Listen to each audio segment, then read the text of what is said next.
In a previous lesson, we learnt about respiration, which supplies us energy to live.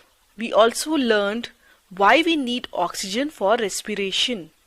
The taking in of air rich in oxygen into the body is called inhalation, and giving out of air rich in carbon dioxide is known as exhalation.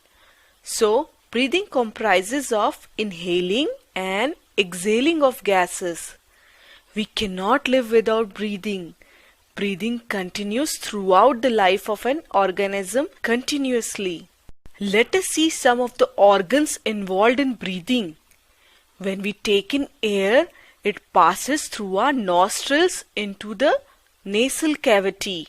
From the nasal cavity, the air passes through the windpipe. The windpipe is also called trachea. The air then reaches two small tubes called bronchi, and then it reaches our lungs. You know, lungs are present in the chest cavity. This cavity is surrounded by ribs on the sides. A large muscular sheet called diaphragm forms the floor of the chest cavity. You know, breathing involves the movement of the diaphragm and the rib cage.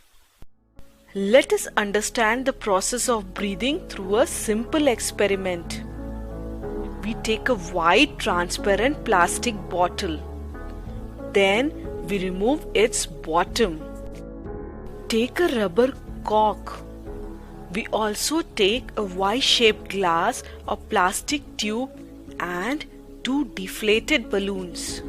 To the forked ends of the tube, we fix two deflated balloons. Now we cap the bottle with the cork. We put the two balloons inside the bottle through the open bottom of the bottle. Make a hole in the cork and pass the open end of the tube outside the bottle through the hole. Now we tie a thin rubber sheet at the bottom of the bottle tightly so that no air can pass. So that no air can come in from there. Let us pull the rubber sheet. Look, the balloons are getting inflated. Now push the sheet inside the bottle. Look, the balloons are getting collapsed. Now let us see how this correlates to our breathing system. The bottle is like the human body. There is an empty space or cavity inside a body filled with air called body cavity. The rubber sheet is the diaphragm which divides a body cavity into two parts. The upper part is the chest cavity, the empty space inside our chest where lungs are situated. In our body, chest cavity is protected with a cage-like structure made of bones, that is rib cage. Then, what are the balloons? Yes, balloons are the lungs in the chest cavity. Let us see how the balloons get inflated. When the rubber sheet is pulled outwards, the space inside bottle increases and the air in that bottle becomes lighter. So, the dense air rushes into the balloons from outside. How? The air enters the tube through the opening outside the bottle. Then air travels through the tube. Then the air enters the two branches of the tube which take air to the balloons. Now let us see what happens in our body. The opening of tube outside the bottle is the opening in our nose, which is called nostril. When the diaphragm goes down, it makes chest cavity larger. Just like when we pull the rubber sheet, the space inside the bottle gets larger. The air enters our body through the nostrils of the nose.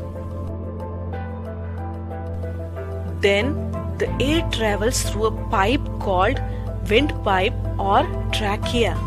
just like what we saw in the experiment. The air enters the two branches of the pipe which are called bronchi, just like the air enters the two branches of the pipe in the experiment.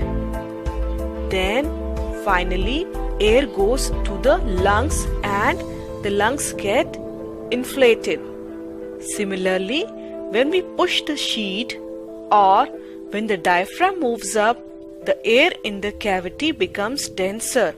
So they give more pressure on the balloons or the lungs, and the air exits lungs. That is, air gets out of the body using the same path as before.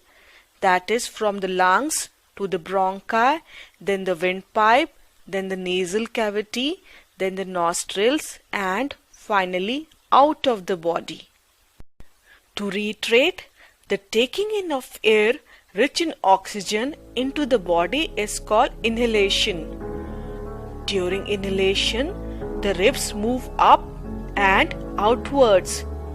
The diaphragm moves down.